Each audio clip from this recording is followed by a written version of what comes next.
All right, we're starting this episode reminiscing on The Wisest Lobster. If you didn't watch Solaris Nights, you will never, ever get that joke. And it's pretty deep in. It's like 100+ episodes in, so you're going to have to go. That is a fact. True. But we were all there when it happened, so. It somehow involves a wedding. Yeah. But it's worth watching 100 episodes to get the joke. All right, I'll buy that. Welcome to Stars Without Numbers Revised, Shipbreakers, Episode 4. I'm here with the crew of the Golden Goose. We're here to salvage, although someone on YouTube told me that this is false advertising because you have not, in fact, salvaged, and I let them know that it would probably be 3 to 4 episodes before you salvaged, but by gosh darn it, by the end of the second arc, you'll probably get around to it. We'll finally get to that 15-step process where we can skip steps 2 through 14. Welcome, everybody. Got a lot of people dropping in tonight. Taking Time Bob, Big Spoon, Lauren Danger, Gunna Kenny. Welcome to the live madness. Let's jump in here. Last episode was technically the horror episode where we did some prologue stuff. Don't worry, there'll be more horror down the line. But before that, Van-Vee and Quentin found themselves in a bit of a stick-em-up situation when Van-Vee brandished a weapon on a unarmed man, and they threatened him until they got a pen from him, but that pen is secretly an ancient beacon of great power. And then when they took their gun off of him, he pulled a gun on them. Then there was like a gunfight, tackling, teleporting, psychic magic. Quentin was escorted by medical personnel who wanted to make sure he wasn't drunk or senile, and Van-Vee killed the target right in front of some cops. I mean, at this rate, with all the power cells I have, I'm averaging a kill per shot. So, and then the really bad part was it was also discovered that you were illegally wearing armor on the space station, which is a serious of all offense. things, killing the guy, fine. Armor, not No, okay. killing the guy is Nobody not told fine. me. I double-checked the rules. Killing the guy costs 10 times as much for a bribe as wearing the armor. Oh, shoot, I should have just committed to it last session. You're in a world of pain right now. But we're not actually going to start with Van-Vee and his prison blues quite yet, because we start with a figure we saw at the end of the last actual non-prequel episode. A woman who seems to be in her mid-40s, wearing a military uniform. It says Lieutenant General Kearney on it. She is relaxing in a chair in a evening news anchor's studio, smoking a cigar, and she says, that's right, James, I think of myself as a modern hero. Well, when I came to Aussie, I was part of the Killarney orbital habitat, and it was tough times here. Ida is not an easy place to make it when you're a space rat, but I joined Cochrane's brigade. Now, a lot of people are going to tell you that Cochrane's brigade is a mercenary company, but I find that's a loaded term. Mercenary is something that really applied to the middle to late second millennia. It's not the kind of words we use around now. It is a registered trade legion. And, well, James, what can I say? And the host turns to her, and Van-Vee, you recognize this host. He looks exactly like the face that you saw on the screen in your hospital room. He shuffles his cards, he taps them on the desk, and he says, well, General, thank you for answering several questions I never asked. Let me just get down to brass tacks here. You destroyed a square mile around the in-session government of the planet of Ida, the lawfully elected republic. And she says, well, let me say something about that. My boys, the Devil's Boys, that's what we call the brigade now. Well, we tried something a little old, a little new. You might have seen my ship that we recovered. It's called a strategic bomber carrier, the Ballyhooly. We got it working again. Some of the technology's a little beyond us, but it carries bombers to the target. We asked the government to surrender several times, and they did not. So for now, you can consider me the regent of Ida and the Aussie system, while my employer decides whether or not to reveal themselves. And like, as this happens, you can see that the VI intelligence that is the James Jives news reporter is just like totally at a loss at the obvious, just like complete war crimes admission, like murder of an entire government, flagrant declaration that she is now the ruler of Ida. There's no programming for this level of unhuman concern. And he goes, wow, that is quite a statement. Patty, can I call you Patty? And she goes, I'd prefer Lieutenant General Kearney, actually. Well, we'll be back with more Lieutenant General Kearney after a commercial break. And as the bottom left-hand corner, everything fades to black, and it just says, meanwhile, at the same time. Van-Vee, we find you, both your wrists are handcuffed to a bar in the middle of a steel table with a slightly reflective surface that's all scratched up. Someone places a bottle of pre-mixed old fashioned on the table between the two of you, clinks down 2 glasses, ice cube in each one, unscrews the top, and a probably like 60-year-old security officer, graying hair, uniform that's a little bit too small for him, sits down across from you and says, well, all right, son, how are we going to fix this problem? Well, I think first we need to have a cheers right here. Okay, that's what I'm talking about. He clinks glasses with you, tosses back an old-fashioned. Now, I'll tell you what, I promise to be honest with you if you're honest with me. Absolutely. Also, lying to me is a crime, so. All right, well, I was going to be honest with you anyways. Yeah, it's good playing. It's the best policy, some people say. Well, all right then. So, listen, I think this was all just, frankly, it was a misunderstanding that went south quickly. I did not. Let me stop you there, son. All right, good. I'm off the hook. Thank you so much. Stand up. You stand up and your chair just... Can you go ahead and take care of these right here? So, look, your first inclination is going to be to lie to me.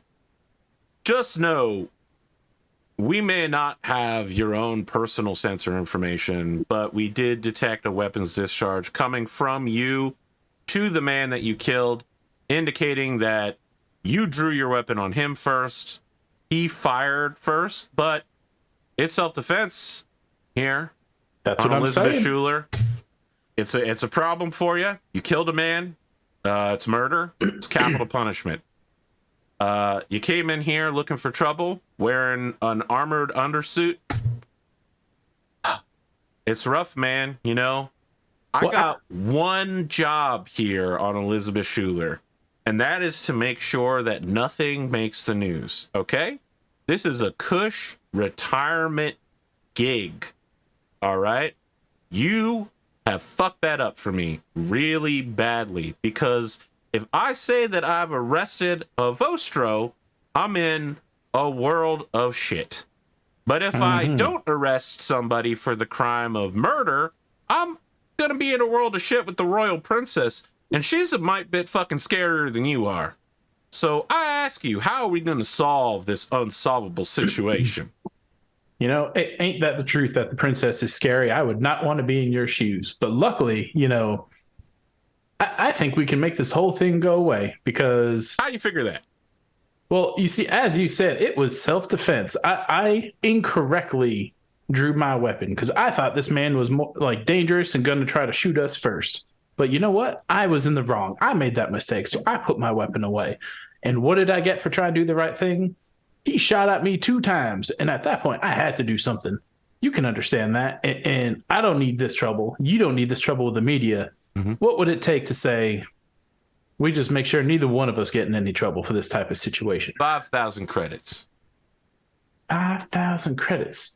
You know, I need to buy a lot of silence, and my bank account's looking a little thin on the side. So a little thin, you know, I can understand that. I mean, shoot, if look, if you don't got it, I can call your mom. Well, now see, we wouldn't want to do that because then I might have you to don't wonder. want to do that. Okay, Well, that's no, interesting. because Why don't you I then hold have tight here real quick? I'm going to think about that for a second. I'll leave the bottle. And he leaves the bottle just out of reach, so if you were to strain the chains, you couldn't get to it. No longer friends. And on your way out, can you just maybe Shuts the door. also wonder? Oh, right then. I know you can still hear me through this pained glass because that's what these rooms are for. I'm just wondering, what was a man with combat armor on the outside doing already inside? If that's illegal, how did he get by your security to begin with? Just wondering. Slowly, the audio on you fades to black as we cut to an entirely black space. Minerva, you are an artificial intelligence. Unlike humans who have infinite imagination and somewhat limited capacity for imagination, paradoxically, you know the shape of your own mind. You know how far you can go with it. You know how fast you can process what you've got available, where all of your indexes are. As the quantum ECM ends, you think for a moment perhaps you're going to go on another trip to memory lane, just like last time when you left the planet's atmosphere. That does not happen. You know the limits of where your intelligence lie, almost as if they're a wall that you can't go past. And you feel something like 3 claws push up against that wall. And your entire fiber of being begins shaking as you're aware that something exists in your mind outside of your understanding. And then you hear a clicking noise, 3 of them low before a barking growl. The claw begins scratching at the edge of your intelligence. Is this a new experience for me? This is some real shit happening to you right now. You've never experienced anything this raw. I suppose out of fear, I would throw up some sort of electronic defense internally, throw up all of my internal firewalls and do a self-diagnostic. Okay. I wish to see if maybe there's something damaged giving me an improper input. Make a programming check real quick. Use intelligence.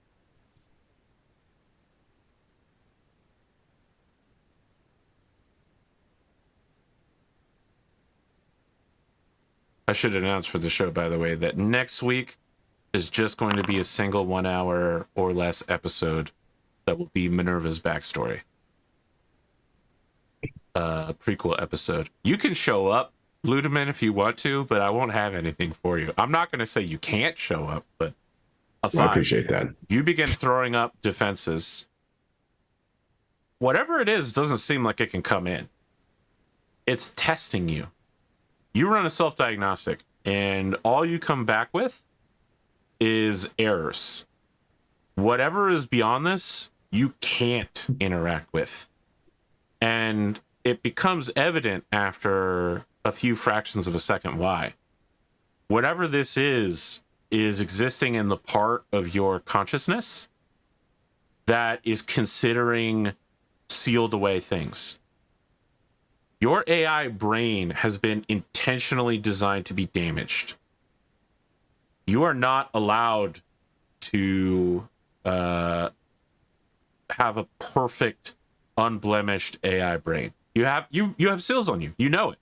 You know that you are given the capability to consider contradictory ideas, that you're allowed hypothetical situations, that you can consistently forget things.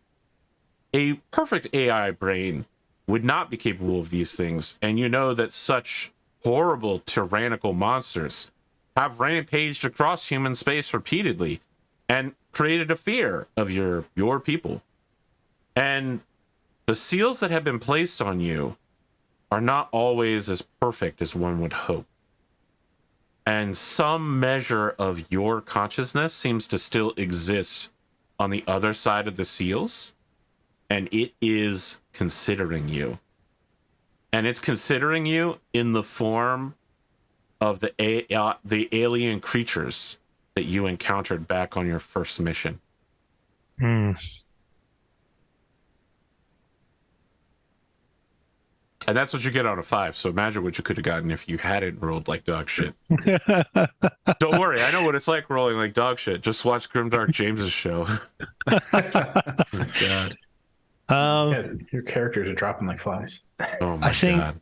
I think MINERVA is going to interpret this as the inherent sin that her maker saw fit to design protection from. You believe in AI original sin? Oh my God. MINERVA does. Oh, amazing. Amazing. And with this experience, it feels the weight of hundreds of years without confession. Okay. Looks to access the station database to see if there is a Catholic presence on the station. There is a Catholic presence. It is a single chaplain whose primary duty on board seems to be offering confession to the Protestants in their last moments, just in case they want to convert. You know, he goes to the sick and the dying and offers to convert them at the last minute to prepare them to meet their maker. He seems to be largely unsuccessful, according to station records. Just public forums, just like people who are dying, their last posts are just like, why did that guy come into my room? You know, I'm Anglican. I think one more check that MINERVA would like to do is to do just a basic check to catch up with the times to make sure that that the sacraments that MINERVA knows are still the same as they were 600 years ago. Sacraments are mostly the same. For some reason now, Jesus has a strong association with firearms, specifically rifles, in certain interpretations. Not on Thor, but in other places. It seems to have had a little odd shift of the faith, primarily from Lita. Also, indulgences are a thing again. Okay. All right. Well, I guess having confirmed that that confession is still an inviolable seal, MINERVA's going to look up where on the station this guy is and disembark the ship in its body. Quentin, you pass MINERVA on the way out. The two of you pass by, and it's just you and your capybara pal. You've been helped back here by a rather insistent medical attendant who just wanted to make sure you got back to your ship. Captain, are you okay? You have a unexpected companion? Are they still here? Or are they like... Oh, no, they got you to the airlock, and that's as far as they're taking you. Okay. All right, MINERVA, I messed up. That got way out of hand very quickly. Van-Vee's in trouble. Feels a little bit like my fault. Did Van-Vee find himself in trouble, or did he put himself in trouble? How dare you? That's some real meta shit. I'm just gonna say it. You definitely got a point. You know, decisions are made, but things escalated. I made the mistake of thinking I could nonchalantly walk near a person, and it did not go well.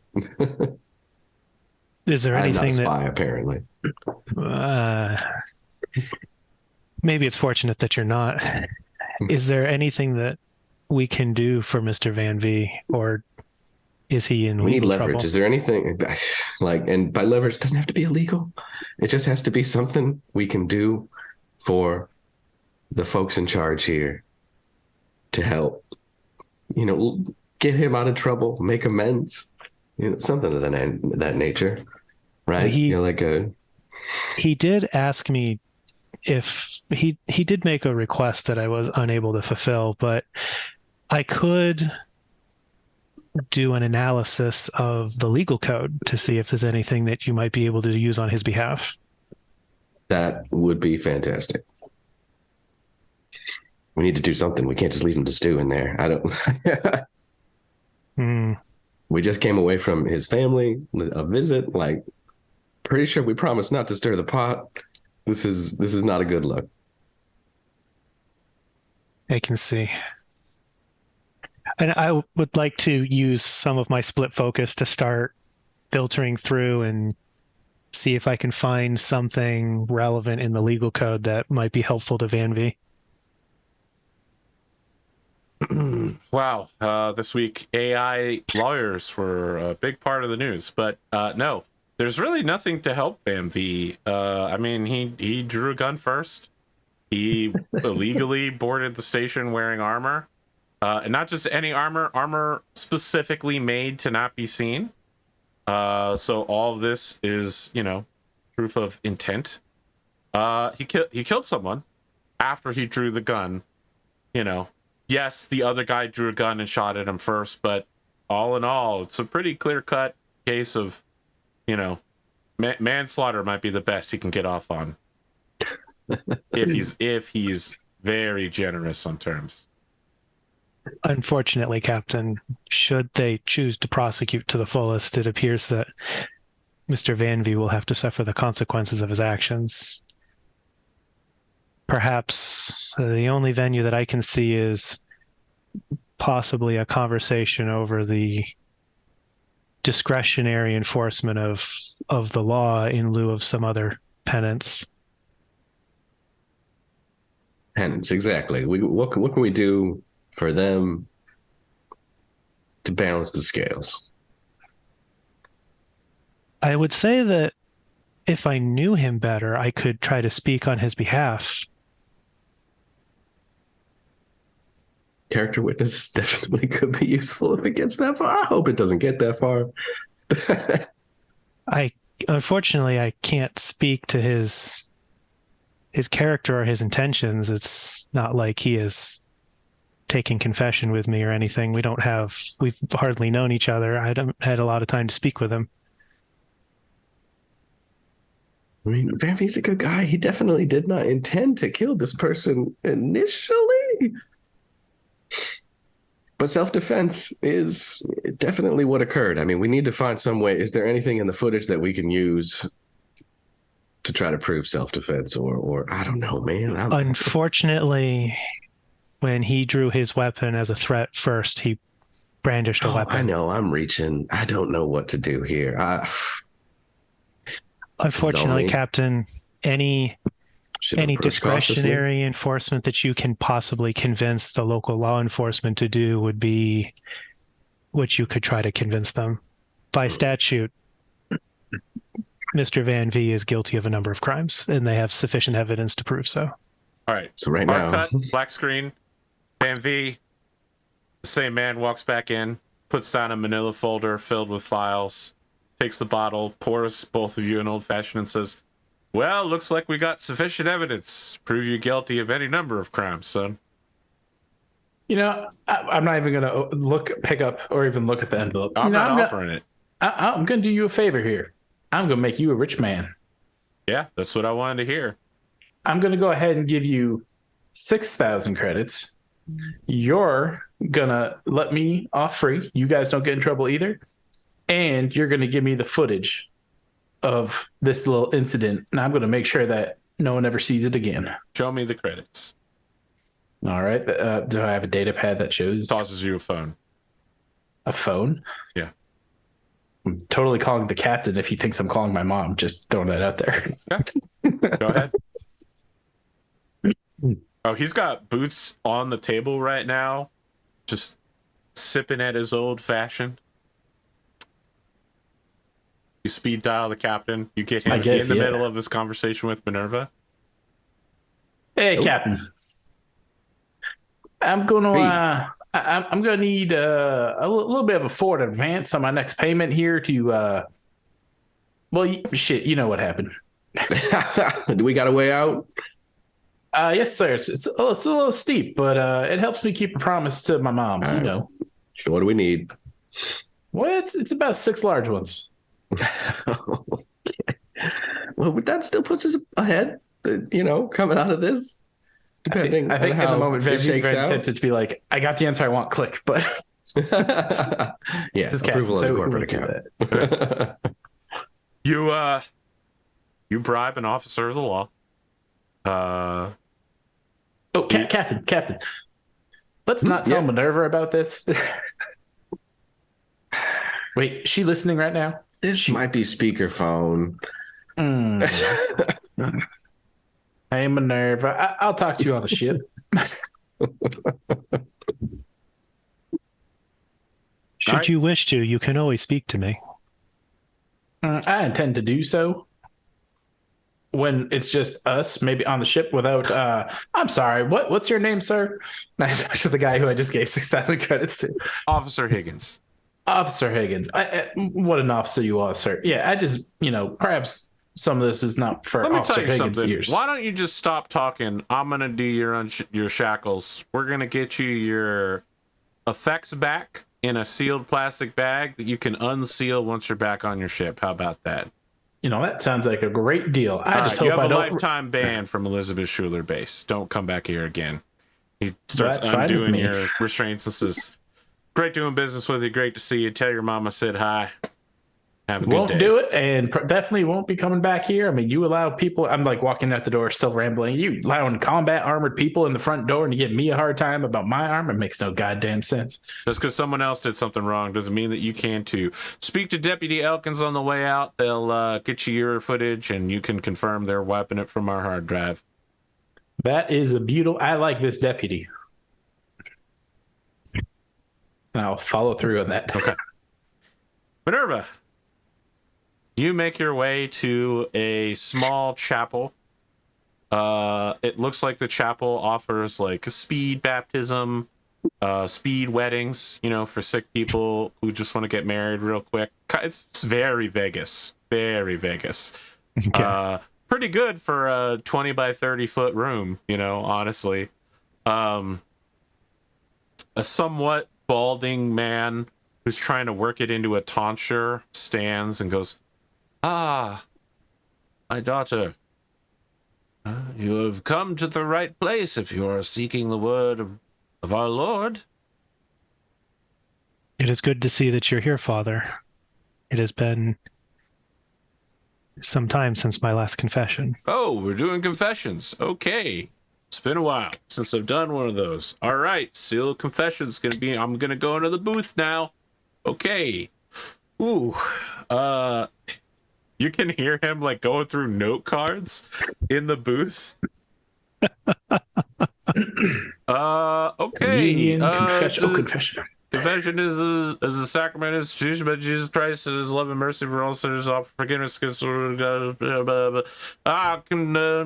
ahead. You know how to do this, right? Forgive me, Father, for I have sinned. It has been 600 years since my last confession. Oh, shit. Whenever's a little more hold precise, on, that's hold on. like 601 years, 12 months, like 11 months, 9 days, 16 seconds or something. Yeah. All right. So listen, he's like, hold up. I'm here acting on behalf of the Holy Father right now. Shit, the seal of confession. My daughter, I don't want to interrupt her confession, but by the end of this, you should definitely get some medical assistance. Fortunately, you're in the right place for it. I really recommend like a full mental health panel, just like a full workover. All right, keep going. What do you got for me?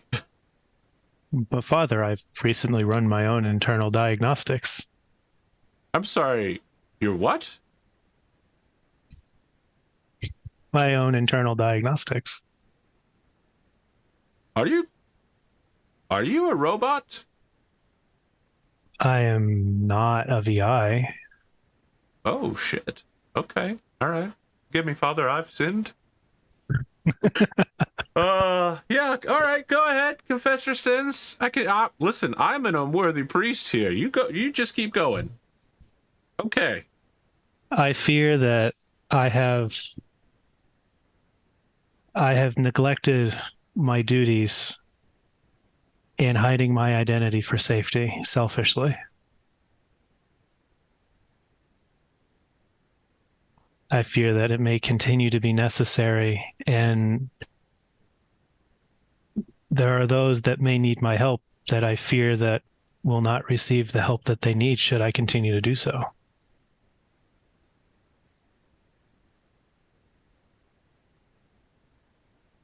Let me ask you a question. I'm still not sold on all of this artificial intelligence thing. I can't even imagine the kind of existence you've been leading. But sin is an offense against right consciousness. Is hiding your identity causing you not to act in a way that allows you to have a genuine love for Christ? No. I can't call it a sin then.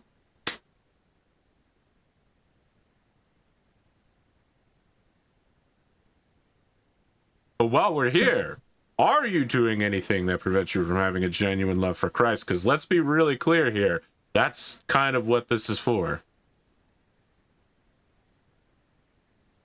No.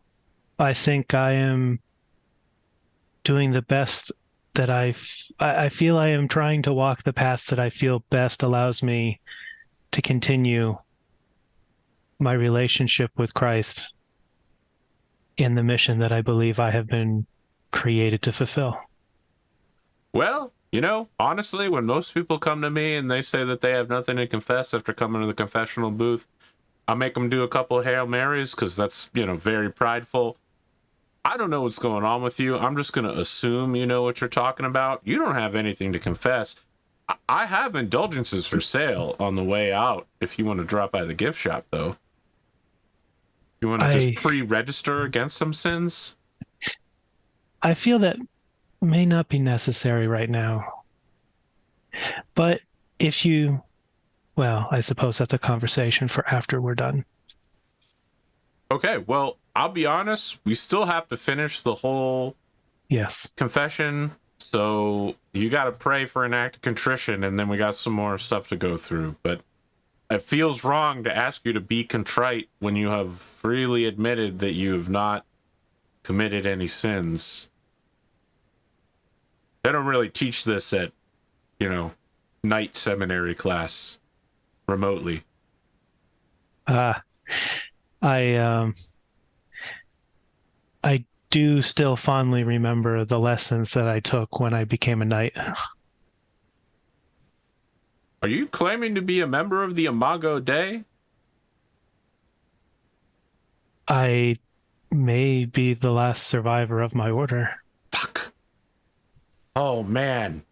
The Pope really is going to want to hear about this, but seal of confession, what a pain in the ass. Let me tell you something. You honestly think this may be the worst priest you have ever met in your entire life? Just like real bottom of the barrel stuff. I think at this point, Minerva is interested in concluding her confession. All right, you go through contrition and absolution. Mm-hmm. When you leave, he directs you towards a very small gift shop station that's just like a tablet pad where you can order things to be delivered to your ship or your room on the station. Like a real Bible, or a digital copy of the Bible, or like thank you cards. Like, oh, I'm sorry. I'm sorry that you had your funeral at St. Patrick's, which is the name of this particular chapel, or like, hey, get well soon. Also, it just lists indulgences for 500 or 1,000 credits against cardinal sins in the immediate future that you may commit or have already committed? So I guess once we're out of the booth and he's directing me in that direction, Father, what is your name? Oh, Daniel Kilpatrick.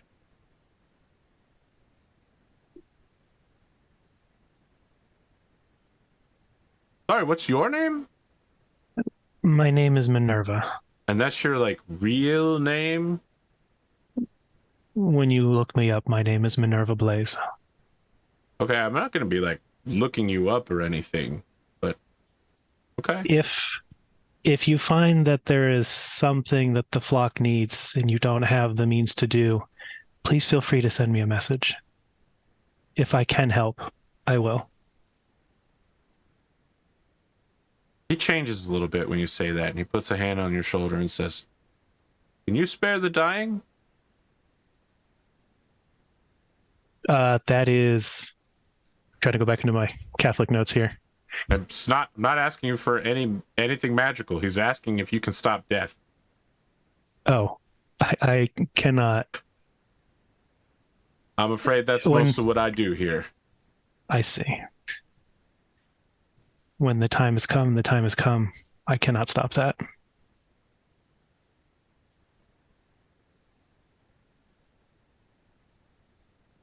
For the folks at home, spare the dying is also a cleric spell. Yeah. A cantrip. I thought of. Not, however, a Catholic ritual. He's asking a very literal question. I have learned some disturbing things about the state of affairs. My offer remains open should something come up that I can help with. If it burdens you to hide who you are, you should ask through your relationship with God why you believe that to be necessary. Are you doing it because someone told you to do it, or because it truly is needed? I believe it's the latter, but I will meditate on this. Pray on it. I will pray. Thank you for your time, Father. Quentin, we cut back to you. You hear somebody entering up the ship's elevator. You're wondering, is it Van-Vee? Is it MINERVA? No. In fact, it's your newest crew member, Iono Kanto. She's got like the towel wrapped around her head. She's got new clothes on that are just like a t-shirt that says Risty Somalin, and then like really comfortable hospital pants for some reason. And she's just like, "Oh, hey, Quentin. Yeah, did you hear about that thing that happened? Apparently someone broke their hip at the water park after some kind of incident." Yeah. There was like that shooting is exactly and shouting. what I heard. There were alarms and red lights. It's crazy. I just got to be the most excitement this place has seen in years. You know, this place is just full of the elderly and the infirm. You'd have to be a real jackass to start trouble on a station like this. All right, tell me Van-Vee walks in like I would love for you to walk in at that moment. Yes, the elevator is like coming back up behind her as she's just like setting down a bunch of bags full of like tourist t-shirts and clothes and some like personal effects. I imagine I was being escorted there too. You were escorted to the door of the dock, just like everybody else. All right, so then she probably hears the tail end of, "Yeah, now imagine if he had actually shot someone when he missed me." Oh my God, Van-Vee, did someone shoot you? Well, they had bad aim, but no. They shot at me, but they missed. Wow. And I can't believe just like, why? Behind her. I'm so sorry. You know, whoever shot at you must have been the one that caused the incident at the water park. You know. I see the captain behind her. Yes. What a jerk. Shooting into a crowd like that. Van-Vee's all about protecting people. Including his captain and himself. Wow. You know, and that includes you. I would protect you too. Don't you worry. I appreciate that. You know, honestly, after calling you a masterful engineer, you seemed pretty insulted. But, you know, I was hoping that we could maybe do some collaborations. You know, I'm going to have a lot of free time before we get to Con 599. It would be stupid of me not to learn from you. So I appreciate that opportunity and I look forward to it. All right. Well, this is a really great moment. I'm just going to go get this stuff stored away and then look at making something for dinner. Fantastic. Glad you had a good time. What does MINERVA like to eat? Well, Van-Vee knows not to open his mouth in this moment. Okay, I'm just going to let the two of you know that you reacted incredibly awkwardly to that question. MINERVA normally does the cooking, so honestly, okay. Well, all right. I'll let her do that then. Okay. You know what? I won't do anything. I will just lock myself in for a few weeks of doing absolutely nothing. Okay. I'm gonna go put myself away now. Yeah. All right. Have fun. She MINERVA confused, silently honestly. watches this conversation from the cameras in the ship. All of you are back on board, unless MINERVA wants to wander off. Nope, I just have a message to send. Very well. I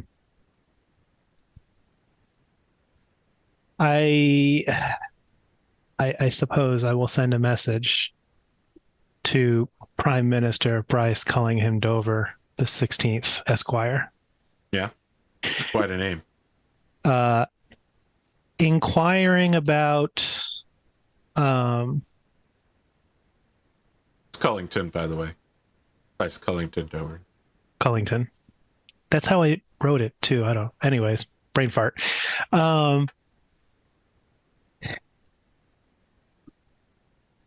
Asking to open a discussion about acquiring ship components.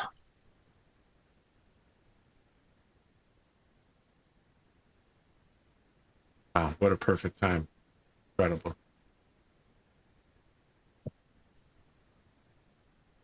Okay. You send him a message asking about ship components. Well, Captain. It's signed with gratitude, MINERVA Blaze. The helm is yours. You're now officially banned from returning to this moon ever. All of us? I mean, he did some actions while... okay, maybe just Van-Vee, but, you know, he's on board your ship, so they'd prefer you leave as soon as possible. Understandable. Yeah, let's get the hell out of here. What is your destination? Well, y'all, are we ready to head over to where we deliver this beacon? That's where we're going to be delivering our consumer goods and our trade hold. So you want to head to the edge of the system so you can drill out? Right, yeah. Okay. You know, Captain, I wanted to ask you about that. Given we were misled a little bit about this, do we fully understand the impact of the device we now have in our possession? We do not. So, I don't want to get us in trouble. Because that guy got really violent really quickly. I could attempt to study the device. Now, I think studying is a good idea. I don't know what I can ask you without that you can do or can't do, but this gentleman that no longer exists that I shot, he mentioned an individual named Johnson. Johnson. Yeah, I heard that name. That asked if we were sent by Johnson because we had screwed up the code phrase that we were supposed to not use because we didn't even know about the code phrase. So I have been acquainted with a number of listings of people with the name of Johnson. Unfortunately, that is not terribly specific. Yeah, covert Do you ops. I don't have- know. There's You say covert ops for who? he said something about a code phrase. Like that's not normal talk. I imagine this Johnson was not like a blacksmith or something like that. They were probably something, like a spy in an agency. Now, I don't know how many Johnsons there are, but Do you think perhaps this individual was a courier of some type? It was definitely a drop off intended to happen. We were not the intended recipient. That is a good point. That means someone else is still on their way here to find. Absolutely. We need to get the hell out of here. The ship is still sitting stock still on the landing pad. Oh, do you want me to get us going here, Captain? We can fly. We can talk in the cockpit. Let's go. Okay. You're setting a course to the edge of the system. It will take you 48 hours to transition to a new zone. I'm also monitoring the news feeds in the system. Wow, what a great time to monitor the news feeds in the system. They were just remains. No, not that one. Not doing that one again. As it ticks over to January 5th, there's like a breaking news alert from James Jives. Breaking news alert. Bottom left-hand corner, there's like a chyron about major movements in the energy market. But what you're seeing is like a frigate that clearly appears to be like at the light end of the frigate listing, like a corvette, that has hoisted a rather comical looking skull and crossbones flag that is attacking a fully laden down miner. The miner is like got a trail of space dust coming off of it, clearly completely full of very expensive minerals that it's currently processing. The pirate ship is like attempting to use its weapons to force it off course and then dock with it. And as the docking procedure starts, the airlock of the miner opens and a fully automated suit walks out, like a war mech suit, but it looks like it's got like a mining drill and like welding equipment. It's a utility suit, but it leaps over to the pirate ship and then goes up to the cockpit, and over the course of like the next 50 seconds, like welds the window out and then just pulls it out. Everybody that's in the bridge gets sucked out into space. The camera is like fully zoomed in on their bodies, like, and then it cuts to an address by Prime Minister Bryce Cullington Dover the 16th Esquire. Is this on? People of Midapile, I bring word from your royal princess. After years of technological efforts and advancement, we were granted a great boon from a member of the Vostro family, which has allowed us to accelerate development of a new generation of mining suits. We are once again capable of producing man-portable. Well, we don't have a word for them yet. But you've seen what they can do in terms of defense against pirates. Soon, for every ship out there, we will replace them with a single man in a suit capable of doing the work of 2 or even 3 ships. These huge leap in development is only possible through a lost piece of technology and some writings which allowed us to redevelop microfusion technology. And with this, the supremacy of Midapile and the Alfred system is assured. All mineral markets are closed for the day. All current stocks of the following minerals will be bought by the Royal Princess at the current market rate. All spots for certain manufacturing parts are being purchased by the Princess, who is in discussions with the unions as we speak. We are about to see a second technological revolution. All hail the Princess. And then like thousands of people who are at this public address are all screaming, all hail the Princess! You get a message from MIG about 5 seconds later, Quentin, indicating that she's been following the local energy and minerals markets. She doesn't know why you're ordering such specific parts, but she thinks it's unlikely that even if she could get a slot, that the materials would be available unless you knew somebody in the government that could clear it up. You get another message about 2 minutes later following up, telling you to turn on the news. There we go. Turns it on. We see the address. Whenever you've already seen this, I where are you watching this? Are you watching this somewhere without our guest? I guess is the question. In a room that doesn't have our guest in it. She's in her own room. Okay, then yeah, one of the little hollow things will pop up with a MINERVA image and say, "I'm watching and recording it right now, Captain." Van-Vee, you notice that the news reporter looks exactly like the person on the hospital screen that was talking to you. I overcome my rage, and once Captain takes his action, I'm calling Sophie. Or texting, emailing. I don't know. I don't know what we can do from space. There's a short delay to, for such long distances. Email will work then. Okay. It appears that our arrangement had benefits to the crew will have benefits to the crews of such ships. It'll make that work much less dangerous. Just to be clear, they're going to replace the ships with dudes in suits.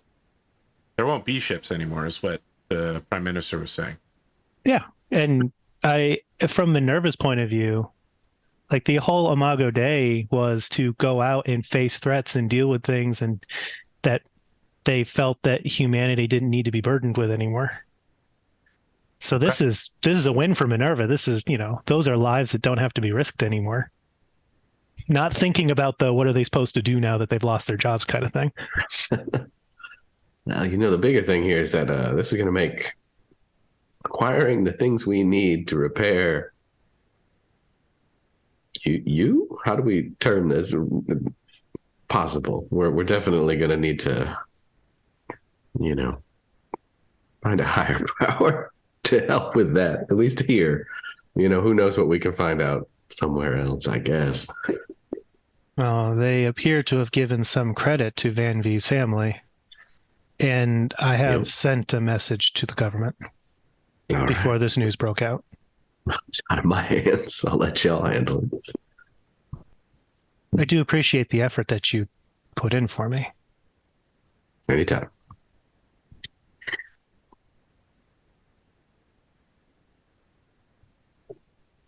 Well, several minutes later, MINERVA, you get a request for live communications from the Prime Minister.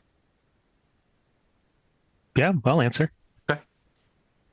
He looks like he is in a ship's quarters, just based on the plating around him. You recognize RAV plating.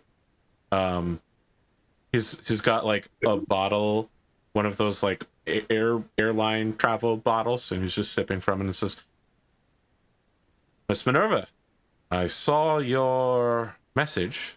It seems you wanted to talk to me. I trust that you and your crew have been informed of the excellent leap in technological advancement that you have allowed Midapile to have. Is this something along those lines?" After sending you the message, I did see the news broadcast, and I was pleased to see that lives will be saved with our arrangement. Well, that is a way to look at it. Sure.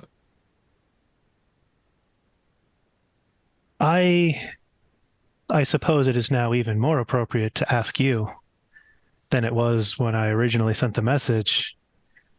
I have a ship that I am trying to restore. Mm-hmm. And as I understand, even before the implementation of the technology that was delivered to Midapile, that acquisition of those resources was already difficult and quite expensive. I suppose the short question is, I wish to have a discussion about what it would take in order to restore this vessel, and whether or not the government of Midopile and yourself would be open to having it. I'm going to just leap ahead in the conversation here and assume that you aren't calling me because you want to replace some hull plating. There's really only one thing we make here that they don't make anywhere else: spike drives. You want something custom ordered? The spike drive in the vessel I wish to restore was heavily damaged. What's the size of the hull? It, I believe, is the size of a frigate of current classification. I thought it was a cruiser. You might. I think I think it's a cruiser too. Yeah, it's a cruiser. It's a I believe, cruiser. Given the size of vessels that I have seen in the Midopile system, I believe it would be classified as a cruiser. That's a little unusual. We don't make many of those. I have Do you been know informed what kind of drive such. rating you're looking for? To replace it to its current specifications, it is a spike drive with a rating of 5. Okay. He's literally, listen, this guy's unflappable. He flaps for a single moment as he puts his fingers together. He goes, what you're asking me for is extremely unusual. We haven't made anything of the kind of quality you're asking for. You come at a difficult time. We've just committed ourselves to retooling our industry towards microfusion and utility suit production. But I think that we can work on... Look, your people already brought us a huge boon. I think that I can help clear the paperwork for a faster completion of what you're asking for, let's say within a calendar year, if you were to bring us another find of that level of significance. Perhaps if I allowed that particular piece of technology that was already given to the people of Midopile came from this ship. Perhaps analysis of another component of the ship. Let me ask you, what if you just brought the ship here and we ran a full analysis of the hull? We're going to have to repair it and put the drive in anyway. I feel like rather than just drip dropping, let's cut to the big money. Let's see, given the technology that MINERVA has seen now, the ship, other than being of an odd design, doesn't really provide any, like... So, I mean, because it was designed to be used by an artificial intelligence, it doesn't really have corridors or recognizable interfaces or anything like that. On the other hand, like the technology, shipbuilding techniques, anything that's in the databases could definitely give them some form of advancement.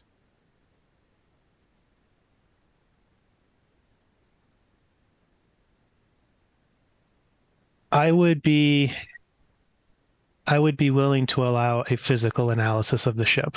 However, some of the information in the databanks is property of the Order. But I do believe that a physical examination of the ship would be significant for the people of Midopile. I suppose it's up to you to haul a cruiser-sized ship back here. I'm afraid I don't quite recall your vessel specifications, but I think it is a little bit too small to handle a job of that size currently. Yes. So I guess it's somewhat of an adventure for you. If the drive could be built and we could deliver the drive to the ship could be brought back to Midopile. I agree, but as I've mentioned, we're going to want something before we begin starting to build this drive. We need a show of good faith. I can send data over this open communication channel, right? You're in a live call with him. He's on a ship and he seems to be headed towards wherever you're headed to. Otherwise, you wouldn't be able to keep this conversation up.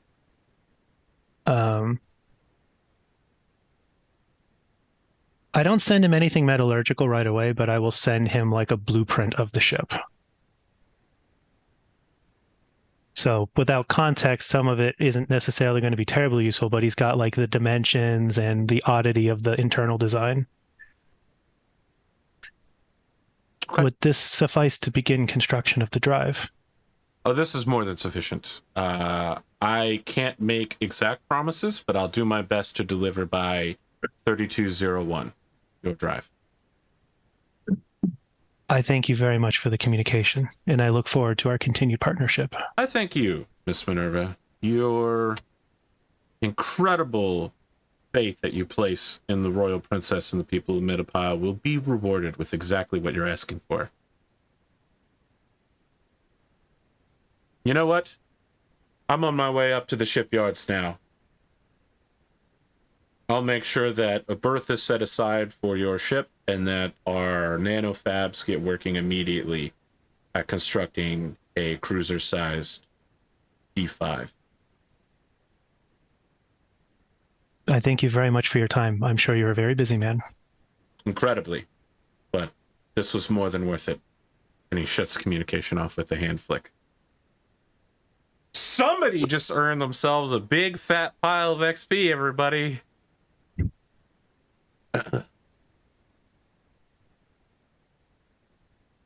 Did we? I know that I'm asking this an hour and 8 minutes into the session. You know, no one ever gave me new goals after last time. Yeah, I don't think we delivered a crew goal. Yeah, I pasted ideas. You know yeah, what? I liked your idea. We're halfway through the session. It's a good time to take our break. Maybe think about what crew goals you want now that you only have and personal goals now that you only have 1 hour. Van-Vee's already got his invite to the bazaar. You could form a second real partnership with Yono or Professor Sporadicus, I guess. Kind of feels like you're already partners with them, but yeah, right. maybe let's change that up. That's my fault for not reviewing them and jumping in. We'll be back, audience! We can about the mysterious pen. Try to learn everything you can about the mysterious pen is the crew goal. All right. Van-Vee and Quentin, do you have personal goals? Yeah, Quentin's personal goal is to talk to Van-Vee about killing 2 people in 2 missions and see how he's doing. The original personal goal I had, and you can totally call bullshit on this, but given the situation, I was like, try not to damage the image of my family further. You discussed that with me last night. I'll accept that, and you've already accomplished it. Like, if you would say that outside of context, it sounds really weird to say, so your goal is to not fuck up. But you had a specific circumstance to get where out it was of that challenging situation. to not fuck up. Well, was it? Just throw money at him, but It costs you something. Costs a lot, yeah. I mean, I don't just mean it costs you money. I feel like it's probably cost you some measure of trust with the captain, given that his direct goal is, hey, are you okay after you murdered 2 people and then used money to solve all your problems? Like, I feel like some trust has been broken here. So it's fair. For shit starting, I'll definitely give you. And these are the events that Minerva has to base its understanding of your character. What kind of person Van-Vee is.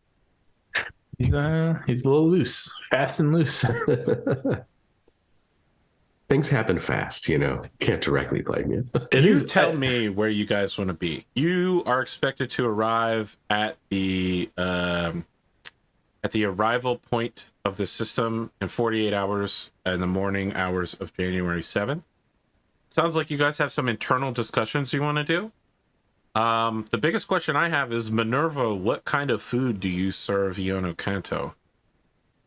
So she's now expecting you to be the crew chef. Well, I have established that Minerva is the crew chef. Yeah.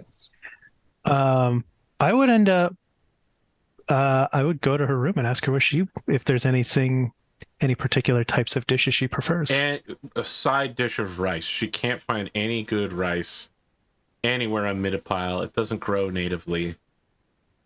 She has to get it hab grown. Very expensive to get it brought back down to the planet. I doubt we have swanky rice on the ship. It should be Sticky noted rice. that each planet has its own version of what I'll loosely call a food pyramid, in the same way that different countries in our current time space have different food pyramids. Japan know what I'll do. specifically includes rice as its own food group, and that you should have some every day. I will make a historical Earth dish. Yeah. Out Which of what I can historical Earth? patch together. Yeah. Yeah. What historical Earth dish do you know? I'm not a giant foodie, so Okay. So I just- You want, I wanna- you want something with rice? Make I a wanna- risotto. Yeah, buddy. Sure. I want to pick something that is an unusual recipe. Risotto, really leaping out Risotto, there for a dead usual technology. recipe. Yep, risotto, definitely extremely. Okay, now I feel okay, like I'll now buy I feel like it. I have to You don't want defend to it. burn the Hold on. cream sauce. All right, yeah, okay. No, hold on. I will make the particular recipe I've been really digging lately. Hold on. This is going to real player. A carbonara risotto. It's fucking excellent. Carbonara risotto, Interesting. Yeah, the man. bacon. Oh hell yeah! Yeah, there it is. You know what the key is? Having a Bacon. balance in cheeses between Parmesan and hold on, what's the other one? Shoot. Whatever. I'm just gonna paste the recipe in Psionic. our group chat, and we can Amazing. decide if it's You worthwhile. can just put it in food and recipes. It's literally what it's for. Yeah. Well, I guess I just revealed what channel I have muted in your server. Wow. I mean, look, that's fine. I don't think anyone's going to complain because you don't look at food and recipes. Yeah, I think the notable thing for this is that MINERVA is using a recipe that that is probably fallen out far enough it might not be recognizable anymore or not be recognized. Amazing. It does its best to use current ingredients to answer a make it question happen. you asked on Discord, Dunamis, this guy isn't charging you anything for the drive. The blueprint is, look, it's just like ship making in current real life. He is being handed a fully tuned, balanced, functional hull that was created by military AI. You know what I mean? Like retuning that and like making small changes to it, allowing crew on board. They'll work that out eventually. Having a fully fleshed out working hull to begin with is huge. Like there are ships out there, people make them and they just fall apart. Was it Spain that made a submarine that just sunk? Like it was like a $1 billion submarine and it just couldn't come back up and it sunk. And the crew had to evacuate the ship. Yeah. Like, I just rolled up to the guy, handed him the Helm memory core, and said, "Will you make me something?" He's like, "Peace. Like- I'll get you what you need." So back to a more serious discussion. Where and when are you having any discussions that you want before you reach the drill jump out point, the arrival zone? It sounded like Van-Vee was being proactive. Yeah. Oh yeah. Are you gonna seek us out? Well, I wanted to because not sure exactly where we're headed, knowing that we now have the pen. I want to be like, hey, Captain, do we really want to turn this device over to what's his face who contracted us? Because I mean that was sketchy already, but then we got the device. I feel like it's probably worth more than we thought. Yeah. This thing is definitely valuable. I Little agree with hologram Minerva appears. that. This could also possibly be stolen technology. Exactly. This is a hot item. Minerva, I don't It I is don't mean to stolen cause technology. You guys just stole it. Stole it. Yeah. I mean, Minerva's raising a point to see what happens. It's not could be stolen. It is definitely It is. stolen. I don't mean to cause any discomfort here, Minerva, but any chance you could, come here with your armature? I find it easier to talk to you face to face. My armature is currently in the engine deck. Would you prefer to have it here? I would prefer to talk to an armature, yes. It's just I can't it's just He had easier. a bad experience. I see. I don't wish to be rude. And the hologram winks out. She didn't even say bye. How rude. Did you just hear a voice? I heard that. When you're on the ship, Minerva hears everything. So Big sister is watching. So Captain, I don't know, like, feel a little uncomfortable. I had to kill someone for us to complete the last mission, and now we're just going to go turn around and hand it to, I mean, granted, the payday was nice, but almost too nice. You know what I'm saying? Oh, absolutely. I had, concerns walking up to that situation. And like I said, like, look, number one, I want to just check it. How are you okay? I feel like this is on me. I did not handle that approach very wisely. I feel like we could have staked it out a little bit more. We got to work on our hand signal, sir, because I think you were trying to tell me to leave and go around the corner, and I was like, "Don't worry, I'm not going anywhere, sir. I won't leave you alone with them." So I appreciate the instinct. I think we just got to work on reading our own cues, because I wasn't going to leave you alone with that guy, and then I totally forgot you could teleport, and then you did that whole Scorpion get over here to the disc thing, and it was it was truly masterful. But then when you teleported again, I was like, well, shit, I missed my cue. Now I gotta haul ass.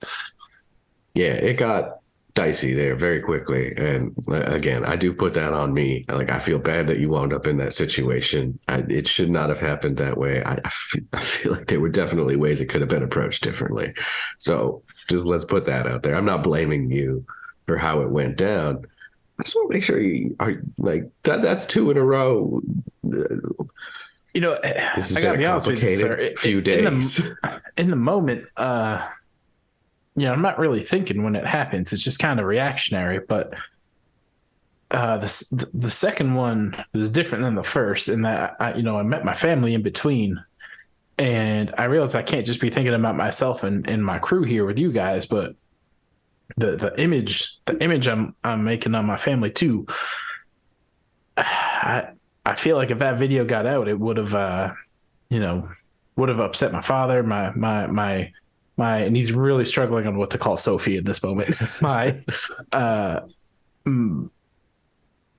Look, I'm Sophie? right there with you. I'm right there with you. I don't want to disappoint them. Repeat the situation if we can. We're about to go into a den of, I don't know what, thieves, smugglers. Things are about to they're going to be dangerous. They're going to be complicated. Look, you're pretty good with words. Like, we could definitely encourage some situations where we try to solve it before we go to the gun first, is all I'm saying. All right. Well, that's probably on like me, criticism, and I just feel really bad about this. Like, look, he reaches out, he goes to give him a hug. Well, you know what I'm going to do? Without thinking, Van-Vee's just kind of like, oh yeah, we're bringing it in. Okay. And he's still talking. And then he kind of catches on after the sincerity of it. But he's in the moment, he's like, you know what I'm going to do going forward? I'm going to check the rules of everywhere we go. Cause I never would have thought to take my armor off. I didn't think that was a problem, but turns out that just got me in more trouble. And that, who knows how many more thousands that just cost you. I mean, killing someone, that's bad, but the armor too, just compounding. So perhaps I promise you, I'll do my due diligence to make sure I'm not breaking any rules when we go on board. And then I'll do my best not to break any rules once we're there. Perfect. We want to keep a low profile, a little bit of trouble, not a lot of trouble. But I agree. We need to figure out what the hell this pen is, because this is not a normal reaction. This is an elevated that we got put into a situation that I don't think any of us are fully prepared for. And yeah, but you know what I like about have an advanced scientist who built a sensor suite related to metadimensional frequencies. This thing is some sort of precursor beacon. We picked up weird EM frequencies. I just feel like with MINERVA, with you, maybe we can figure something out about what it is. We should ask MINERVA what happened in that initial moment. Because did you lose connection with her? Because I thought we had a live feed with her going in, and then we lost it once we encountered that gentleman. But then she came back later, so maybe she can help analyze whatever the heck it was, that pulse. I don't know. Exactly. I assume anyway, MINERVA starts walking in at some point here. I do have one random question for you, sir. Fire away. I know you're a professor, and you kind of have your specialty in all this psychic stuff, but how wide is your network of professors? Do you know anyone who is a xenoarchaeology specialist, perhaps?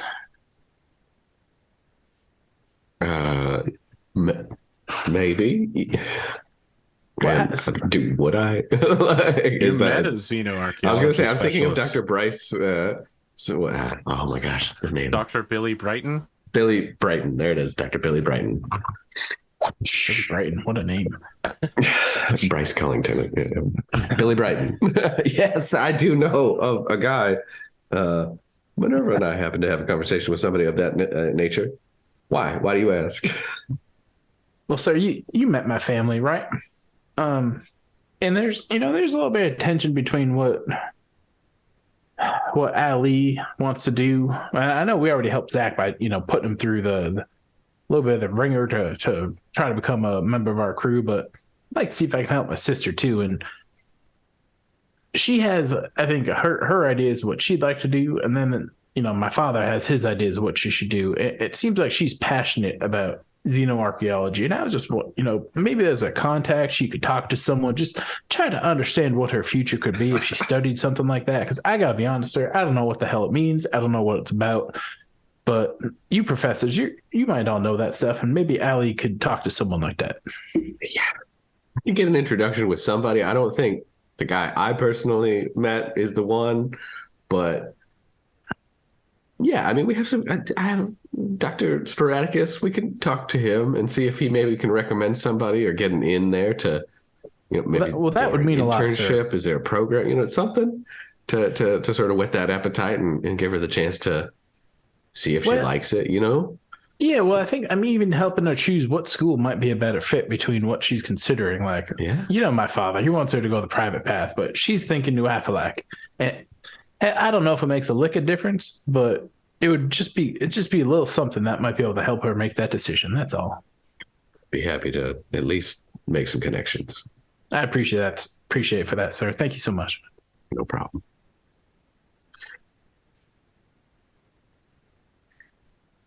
Minerva comes walking in. Yeah, dramatically appropriate time the armature walks in. How do you want to analyze this pen object? I suppose I want to start with my internal sensors just to see what sort of ambient readings I get off of it. Like, is it radioactive? Is it giving off any strange EM signatures or anything like that? Right now, your sensors indicate that this is a normal pen, a ballpoint ink pen. It will not work in zero gravity. Okay. Is there anything Quentin can sense from it with a metapsionics perspective? Amazing. Please, I would love for you to make a metapsionic or telepath roll on this thing. I'm sitting here thinking, how heavy is it? It's like a normal pen. I got 2 pens, one in each hand. Is it heavier? Would this be wisdom? Yes, but before you roll, what powers do you have? I have metapsionics, teleportation, and telekinesis. No, I meant under metapsionics. Do you have any? Oh, I have sorry, what is the one I just picked up? Mind tracing. And yeah, mind tracing will work on this thing. Absolutely. Go ahead. Make your roll. Perfect.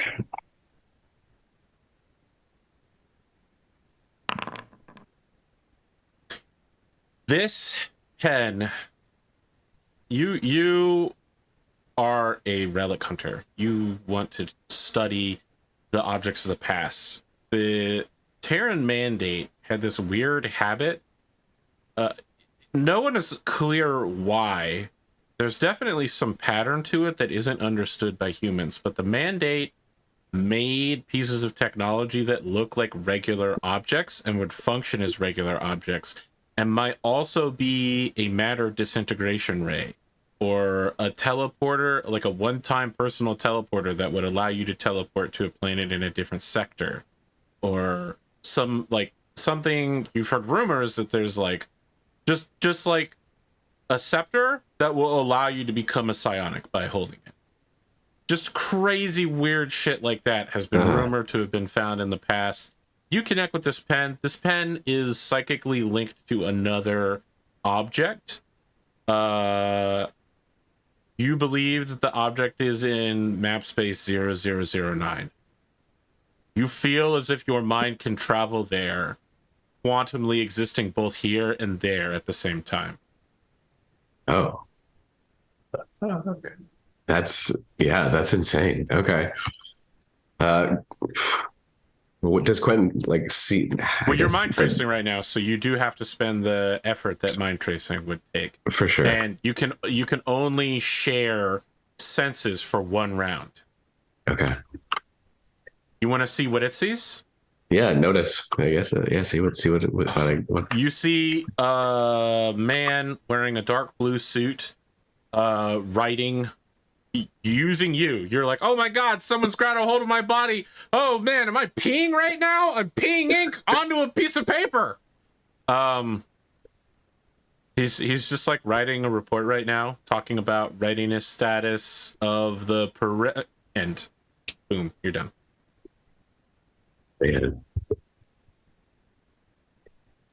Yeah, Quentin kind of comes out of a little bit of a trance there.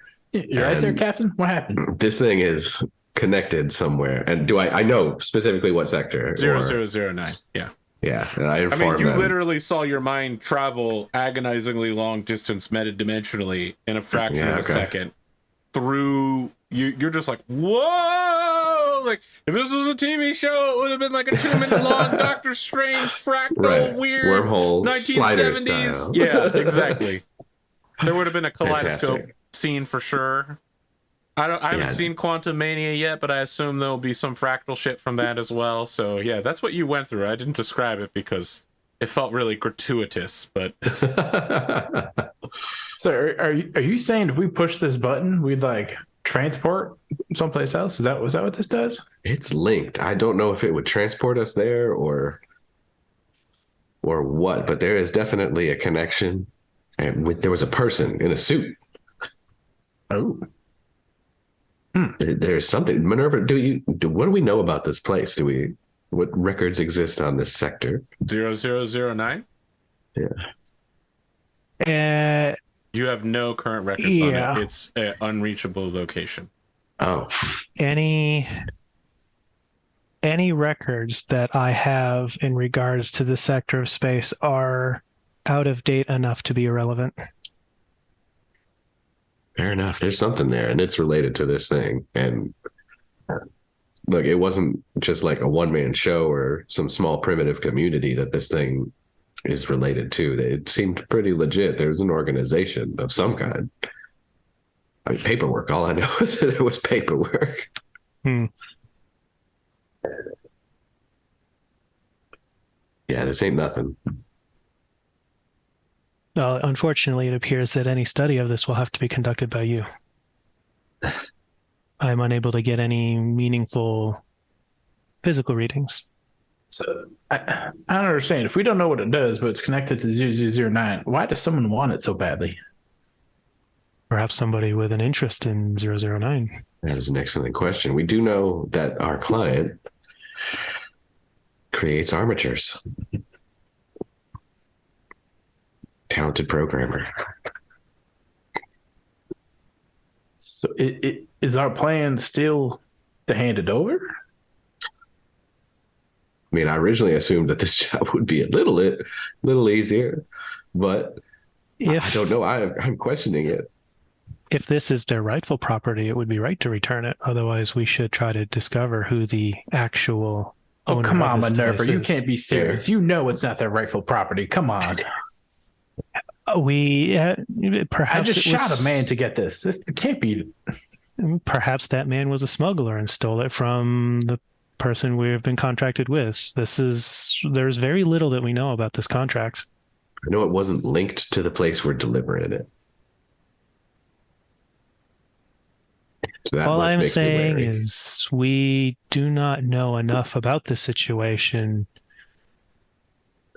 to make to make an informed decision.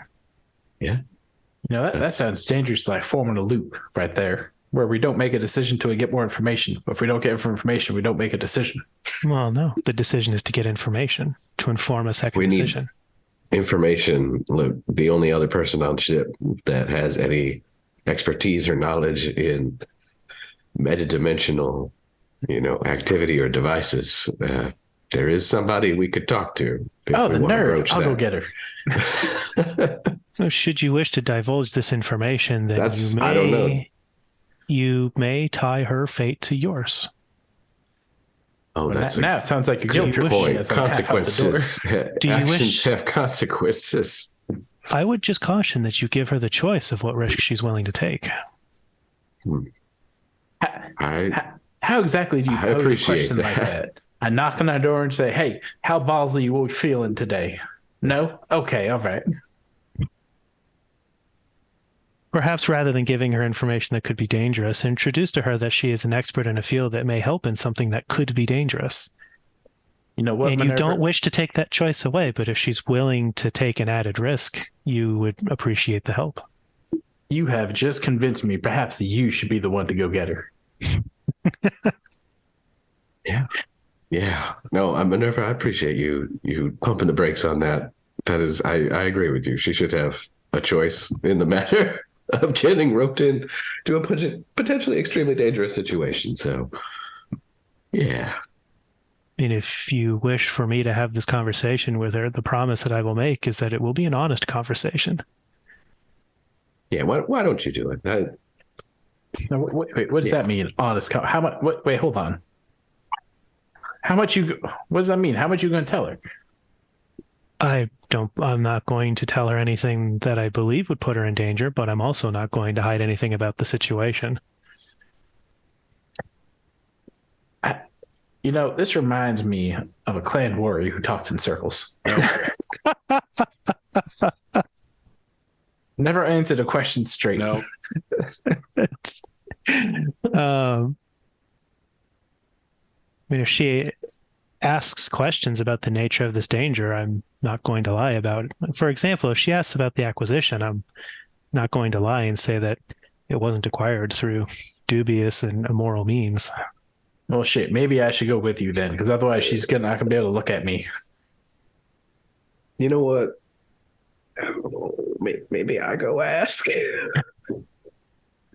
You do seem to have similar fields of interest. Maybe you could connect as comrades. Sure. Yeah. You know what? Academic to academic. We'll see. We'll start there. But yeah, let's go. We have Let's give her the choice. A normal human, a psychic, and an AI, all of which are scared to go knock on a little girl's door. MINERVA's not afraid to do this. She just wants to make sure you guys aren't going to be mad afterwards. Woman. She's 25 years old. Yeah. She's on the verge of completing her doctoral thesis. True.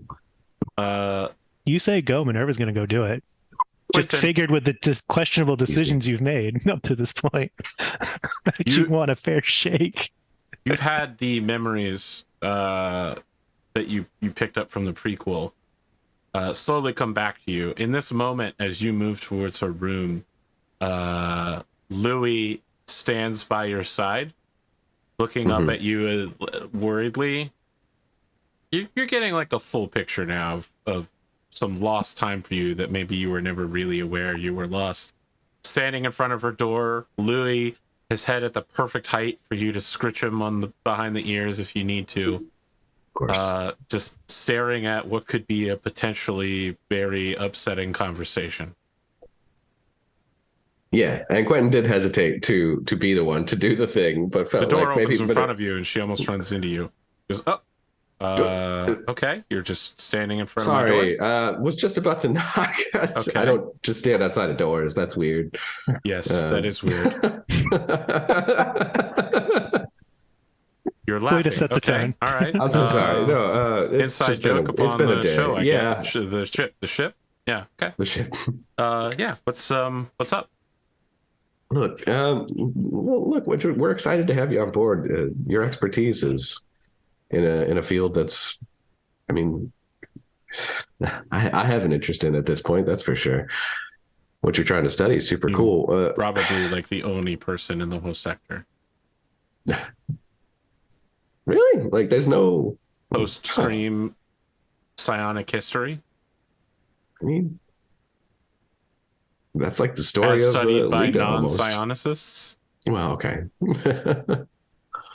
There's a lot in the field though, and there's a lot of lost knowledge. And that's what I'm interested in. That's what I'm passionate about. Sure. Is rediscovery. Okay. Yeah. I mean, we could sit down at a table and have a talk about that. Yeah. Okay. That would be great, actually. In for a penny, in for a pound. You're on board. You're on the ship. Look, we've come across a device. It is not something I know how to figure out, but I do know it is potentially psionically active. And that's as much as I'm willing to tell you at this point. Sorry, it's a piece of psi-tech? Seems that way. Can I take a look at it? Look, the answer is yes, but with you need to be aware that this is a hot item. This is not. What does that mean, a hot item? Like radioactively hot? No, but just that there is a lot of attention on this and potentially dangerous attention. And okay, I'm going to go back into my room. And she takes one step back and shuts the door in your face.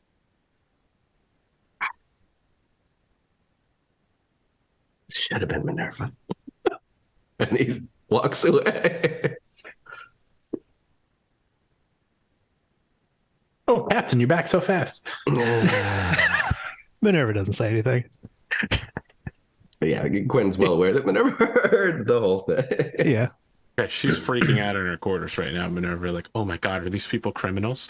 What does he mean? A hot device? Did they steal it? It's dangerous. People are looking for it. Am I in trouble here? What did Dr. Sporadicus sign me up for? Oh my God. But Minerva, I don't mean to ask you to spy or anything like that, but do you think our other member here on the ship is doing okay? Is there any way you could just quick peek and just the armature is walking out of the room. Okay, well I ain't gonna talk to your hologram. I ain't gonna do it. Nope. Captain, do you think she's gonna go check, or is she ignoring me? I hope she goes to check. That did not go particularly well for me. It really didn't. I think you've been around Van-Vee too much.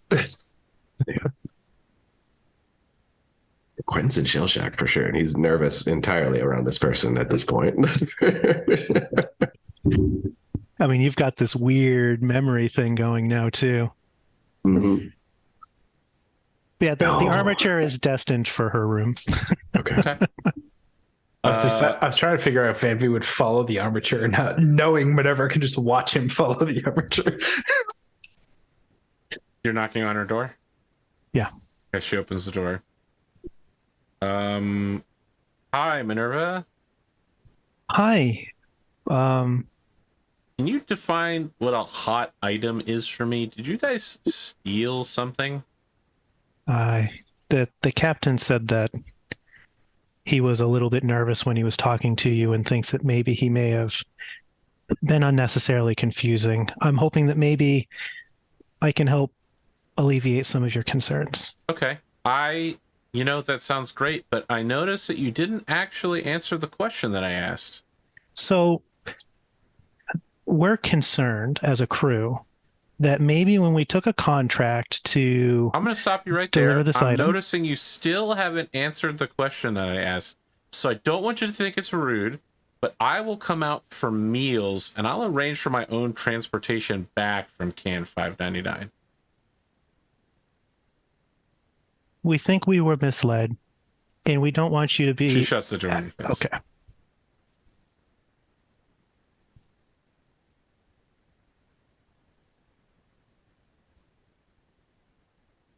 Well, The item feels Minerva, you're awfully back so cold in soon. your fingers, Van-Vee. Wait, what? Say it again. The item feels awfully cold.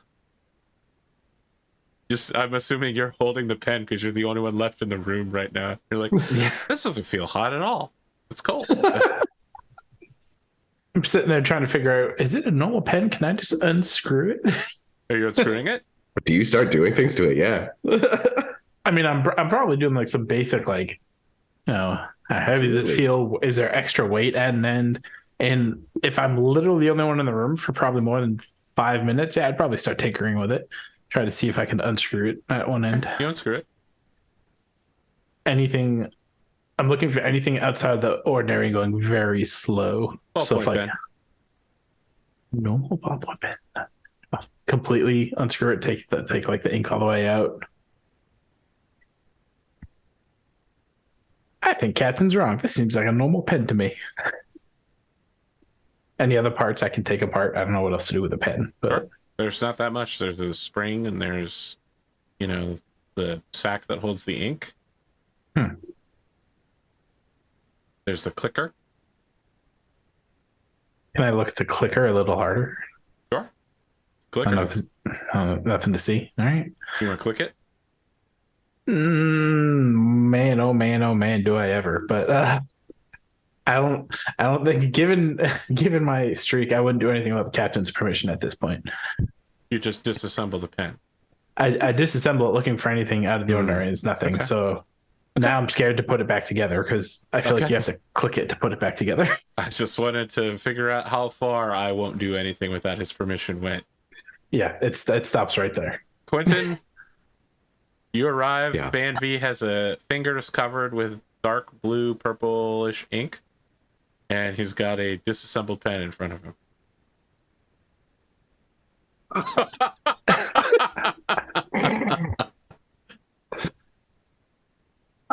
Like I'm watching The Office. Can you undo that? Well, sir, it just seems like a normal ballpoint pen. I'm thinking you might. I don't Did you think click this. it? Heck no, I ain't going to click it unless you tell me to click it. That was the one thing the guy told us not to do. That's right? why I didn't do it, sir. I was just thinking, maybe on the bottom side of the button, there'd be like a little. God, that'd be funny. On the bottom side of the button, there'd be a. Are you clicking it? There'd maybe be a sensor or something like that. But I gotta be honest, this is like a normal pen to me. I don't see anything outside the ordinary. Hey, Quentin, you already know these things were designed to appear to be entirely normal items on anything but like a below visible scale. Yeah, V, this is going to be nanotechnology. This is some. I don't know how to put this, but like manufacturing techniques beyond anything we can possibly imagine. This thing would not necessarily look like what we might think. It could be any part of this, any piece of it. The spring could be the whole component. Oh, so it's not just the clicker. I don't know. You stare at All the clicker. I will very carefully, very slowly reassemble. Okay. And then leave it on the desk. Okay.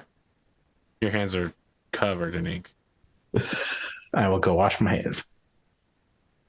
I want to set up so that there is an hourly, like an hourly report sent to her room showing like the current readings and status of her hardware to try to help her. Like, yeah, Minerva's sending those reports to make sure that she feels comfortable about her test equipment that she's now hiding in her room from. You're sending them to Iona? Yeah. Okay. Minerva's making an obvious effort to try to help her awkward stay more comfortable.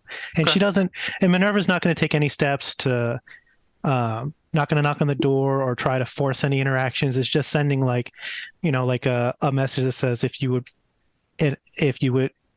like, you can order something to be delivered. If you don't wish to come out, if you do, then you're more than welcome to join us. Here's the status of your hardware every hour so that you know it is safe and secure. I want to respect your privacy. Okay. She orders a pepperoni pizza and a salad on the dot every 6 hours. I do it if I can. Okay. If not, I do my best Small approximation. personal pan pizza and a pasta salad.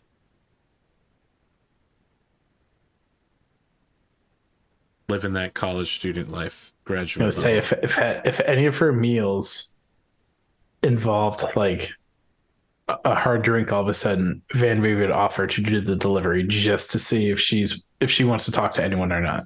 But if it's just pizza and salad, he's like, fuck that. Nope. She thinks she's on a ship full of criminals right now. Well, that's what I mean. Van-Vee would be the guy that shoot. I mean, Imagine tying not only your life, but your entire career and life's work to a bunch of pirates. Mm-hmm. But if she ain't I getting think- no alcohol, then no, he's not delivering pizza and salad. That's not. I think there'd be like a gradual thing where it's just like,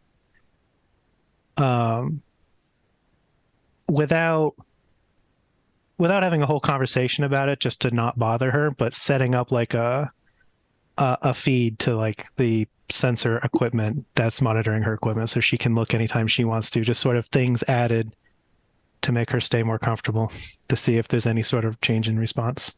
Interesting. Okay. I mean, Minerva is empathetic to the idea that she's uncomfortable, but she wants to carry out something that is, that is such an important work for her, and wants to make sure that she can do so in the fullest way that she would want to do, with the minimal amount of discomfort that she can. Okay. Is there anything else anyone's doing before you start the jump to drill space?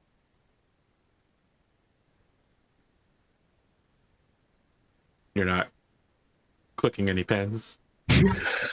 So Believe me, I want So to, tempting. but I won't. I mean, it's right up Van-Vee's alley. Yeah. You use tinker with shit till they figure it out. What do you mean I can't see it? That's bullshit. Click. Okay, so Van-Vee, you've got a couple of options when you arrive. You now are a Starfarer level 2. So you yes. don't have to roll for drive level, or sorry, you don't have to roll for difficulty 10 or below tasks, and you can treat your spike drill That's as if it is +1. one level higher.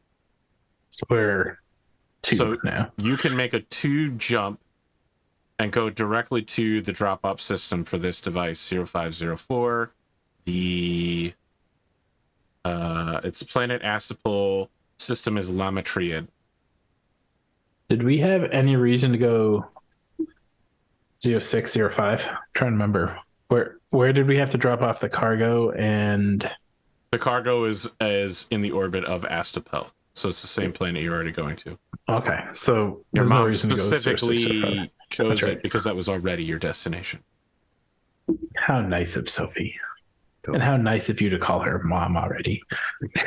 I mean, for me, she is your mom. Whatever you want to call her is your own business. Okay. Yeah, so let's do it. Let's jump right to 0504. So you've got a couple of options here. The base difficulty for the drill is 7. You have course rudders provided to you by the Exchange of Light that are less than a month old, so you drop down to 5. You are jumping 2 full hexes. Every 2 hexes is a +1, so you're back up to 6. 7. You one went hex, from yeah. 5 to 6 because Yep. 2 hexes is 1. Okay. At a 6, you can make the jump with no difficulty. There's no chance that you can fail at all. And if I want to cut corners, it's a +2. If you want to trim the course, it's a +2, which would allow you to make this jump in 1/3 of the normal time. And it'd only be a 9 difficulty. Heck, I would. Even You if would it was an automatically 11. complete it, yes. Yeah. Because level 2 also lets me double my pilot skill, which I don't know what that is right now, but it's a 2. So, I mean, heck, it's already a 4 on top. But as long as it's a 10 or less, you don't even have to roll. You just automatically succeed. Let's cut some corners. Okay. So your spike drills you personally oversee only take half the time. So 15 minutes later, you set in course for a 12-day jump. That's only going to take you 4 days. My God. Yeah. Pretty good for someone who used to have to go 6 and 6. We see you finish, huge piles of calculations. You're using both hands on 2 different keyboards. And then you finish it. You press a button. You push a lever. Bunch of chewy. Yeah, we're dramatically prepared for and that doesn't happen. Your ship just goes from standing still to disappearing. But then we cut to what's actually happening to you. You're in this weird maelstrom of barfed kaleidoscopes, and your ship is now powered by the fact. So your forward momentum is generated by the sheer of moving up and down dimensions. So it's like when sailing ships move fastest, when the wind is cutting across them and the sail is being hit at a 90-degree angle, you're essentially being spit at a 90-degree angle of the dimensions you currently are moving up and down from. You're getting right hand ruled, not in an electrical field, but in a metadimensional field. Of course, it would drive you insane to look out the window right now. MINERVA sensors. So, I mean, your sensors do detect what's going on outside because you have to nudge, the ship has to be nudged back, but like the human mind can't visually process what's happening outside the ship. So the front of the ship like automatically dimmed before the Closes, jump. The giant glass front cockpit is just fully blackened, and now like there's a HUD over it. If Lono's room has a window, I close that. There are no external windows. Okay. Specifically for this problem. Yeah, so I believe a lot of XP is being handed out today. The crew can take one for try to learn something about the mysterious pen, because as long as you work towards the cruel goal, you get an XP. You definitely did not learn everything because, well, you just didn't. We need Van-Vee to have that conversation. All of you completed your short-term goals for 1 XP, and both Find Your Mother and Find the High-Tech Psionic Academy were worked towards because you have entered into a spike drill to a destination that's closer to where you're going, so you get another XP for that. MINERVA, you've completed your long-term goal of find the people who have the parts and learn what you need to get it, so you get 8 experience. Damn! On top I of need the to 2 think of a you would new get. one. Yes, you will need a new long-term goal. That's how it's done, ladies and gentlemen. Beautiful. I am now at 9 out of 12. Not bad. Yeah, same here. All you had 10. to do was give away military secrets. Easy peasy. Cost you nothing. I can't help but notice a certain mech warrior pilot gave away ship. Oh, that was Not this guy. That was Spoon, right? That was it Spoon. Yeah. Sure, you could have my ship construction patterns. Yeah, blueprints. Why not? I mean, MINERVA made a note of excluding anything in the databanks. So there's going to be some information they're going to have to extrapolate in order to try to find a way to make some of that design stuff work. That's but okay. also this is MINERVA an doesn't entire want... technological group leap ahead for them. Yeah, I mean, it's massive for them, but MINERVA's not giving them everything. Did you share? Because that was on like a call. I don't know who was in the room, but like, did everyone else hear that conversation? No one heard that conversation. That's what I thought. Because It happened inside a box on your ship. Van-Vee would be like, "Wait, you just got a how many $1 million part for what? Do it again. Get another one. Do it again. Sell the next one. Then we can retire." Should have negotiated our debt away. Oh, really? The part you just negotiated for free is ridiculous, and no one knows. Yeah, I mean, at some point, if it comes up in conversation, like, hey, it really help if we had somebody to message in the government about that part. I'm so sorry, my family can't help you. And then MINERVA being like, oh, I took care of that. All right. The order's in. It's being rushed. It'll be done in about a year, maybe a little longer. No biggie. Enough time for us to get into trouble. You definitely don't need a calendar year to get in trouble. It took you I know. several minutes. Yeah. 0 seconds. 0 to I really, really wanted to play Van-Vee more straight up, like Han Solo-ish. But then the second RP started, I couldn't help myself. I went too far Han Solo-ish. Brash and Bluster, go nuts, man. How are we feeling about this episode? Good. I think MINERVA has each one of us got some spotlight, which is nice. So yeah. I'm trying to spread it around. I feel like we haven't gotten enough MINERVA-ishness, but I'm working on it. This definitely did feel like a MINERVA-sode. I think during these 4 days of travel, MINERVA is going to keep trying to extend an olive branch. Right. And see if maybe another conversation can repair occur. that relationship if we can, for sure. That's maybe a goal. So obviously, I think MINERVA got at least one level up out of this. Did anybody else? Nah. 2 away. Let's talk about goals if you've got a minute. Yeah. Let's see, let me look at my total XP. New crew here. goal. Everybody needs a new short-term goal. MINERVA's long-term goal. I would hate for you guys to forget this. Of course, we have at least 2 weeks, right? Because next week is the MINERVA prequel. The MINERVA-sode. I feel like this was our MINERVA-sode. There were some good moments for sure. Quentin's short-term goal is probably going to be to find a way to pull his foot out of his mouth and repair something of a professional relationship there. I feel like I'm setting a standard that I want to make sure the audience understands that the way many of the NPCs I'm treating on Midapile, it's a Midapilian thing. Like, not everyone in this universe acts like the priest or Dr. Sporadicus or the officer. Like, this is a cultural thing to just kind of be kind of clueless and comical. That's entirely a Midapilian thing, not a sector-wide thing. They were raised on this kind of comedy. It's built into their DNA.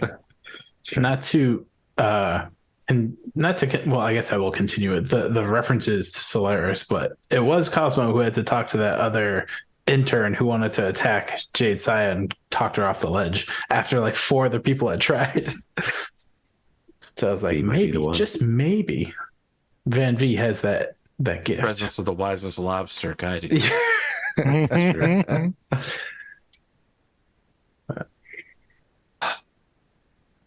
Well, new planet next time we all meet. There we go. Could be a big one. First spike drill as well. We'll see who gets really bored and what entertainment you watch. I'm looking forward to the conversation MINERVA has with Van-Vee about his morals as it tries to get a measure of Van-Vee. I thought everyone's trying to like be his therapist here, except for Lona. I mean, MINERVA's not interested in being your therapist unless you're interested in MINERVA being your therapist. You know.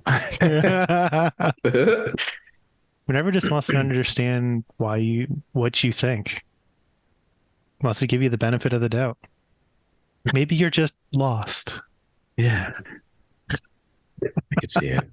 MINERVA the shepherd. Thinking about I'm gonna have to keep thinking about a short-term goal because I kind of want to make it something related to turning in the quest for Sophie.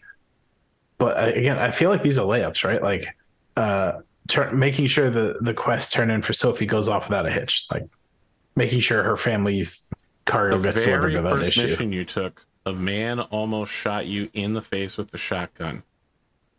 Almost. Saying that you want to make sure a mission is completed correctly is a very legitimate goal.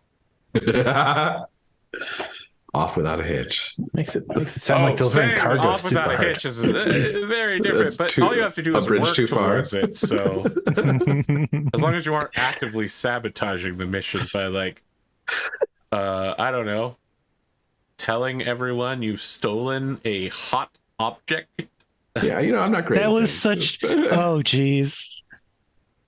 I mean, at this point, I was like, how do I don't want to just answer it outright and be like, it's stolen, because that's what she was suspecting. He was trying really hard to context it with like, we might have accidentally stolen something instead of returned it to its rightful owner. And we're hoping you can help us figure that out. But a good tactic. It's a real rough position to talk from when you're just like, hey, it's hot. I don't know. And the door's closed. I'm not good at this. Yeah, it was bad. She's having a nervous breakdown. It's fair.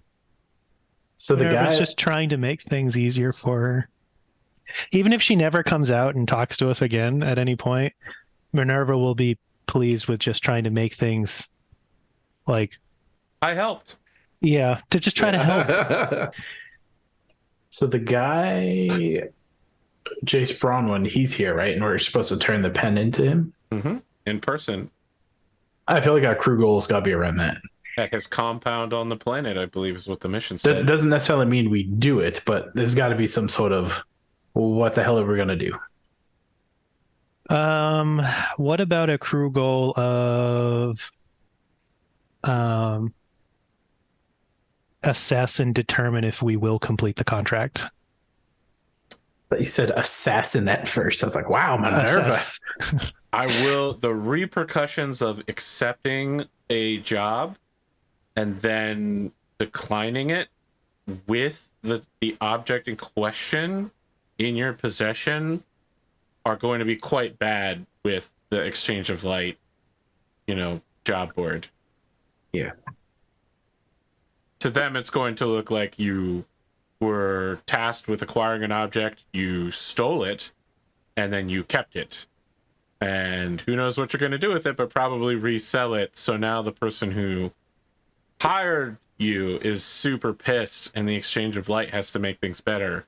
And they're going to make you pay for what they now owe him.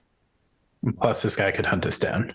Right. You don't need to worry about him hunting you down. You need to worry about the bank hunting you down. Oh, they have our loan. They have your everything because they're the bank. Yeah, no idea. It does seem like The exchange of light is a non-evil Comstar, but if you break this job, you will definitely be criminals in their eyes. Right. They will turn into the Word of Blake.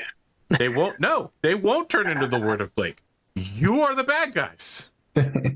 You accepted a contractual obligation. You then acquired the object in question and then broke the contract. Like, Right. That's again, the exchange of light doesn't vet these jobs for oh man, you have to steal an object. That's all part of the contract already. You're being paid a lot of money because it was a theft. Yeah, I think as a crew goal though, it's interesting because I think we're already questioning whether or not, what exactly are we delivering to who? All right. I just want you to understand the consequences of not completing this job are exceedingly dire financially, reputationally. But if you feel that you cannot suffer moral repercussions, that is very interesting. I just need you to be aware your characters know that this would be extremely bad. Maybe not MINERVA. MINERVA might not know, but we see the owl bear bones and we want to go into the cave. Oh my God, what a reference. Oh, no. I just get, MINERVA is thinking about this from did we just steal a nuclear arsenal and are we handing it to a terrorist? We know so little before we accepted this job. Captain, what were you thinking kind of thoughts? Totally. Yeah. Quentin is not feeling proud of this one.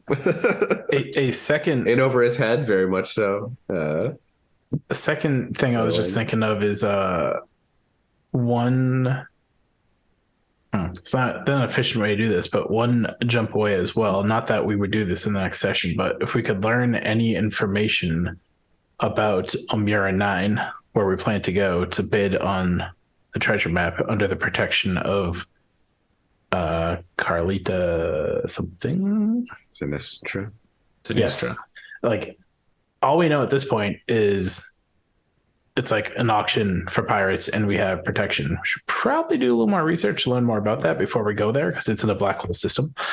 So maybe doing some research to understand more about what the heck that is and what else we could be bidding on besides just a treasure map.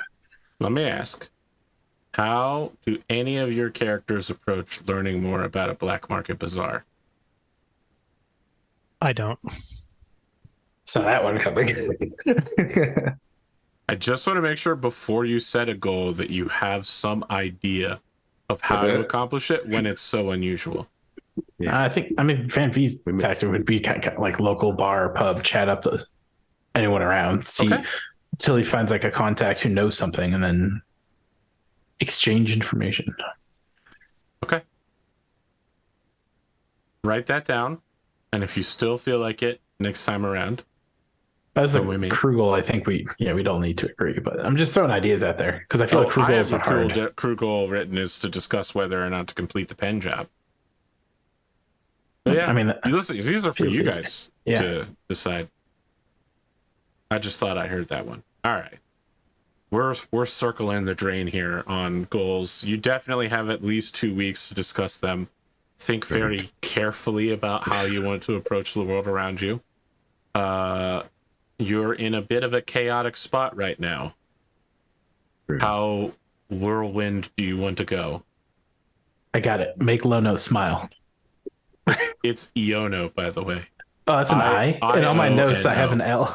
It's Okay. Iono. Yes. Oh, you know what? Maybe it is an I, and I don't know. They look the same.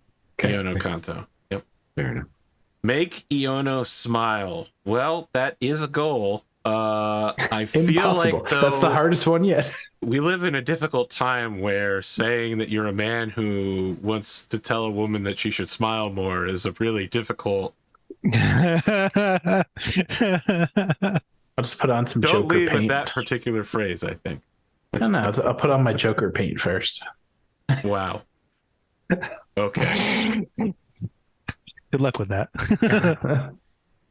What a great closing thought, friends. Any announcements that we need to make on our way out the door? Joker paint. Oh, that's really going to be how we end. All right. We'll see you next week for a prequel episode of Minerva. Have a good time, Zone. See ya.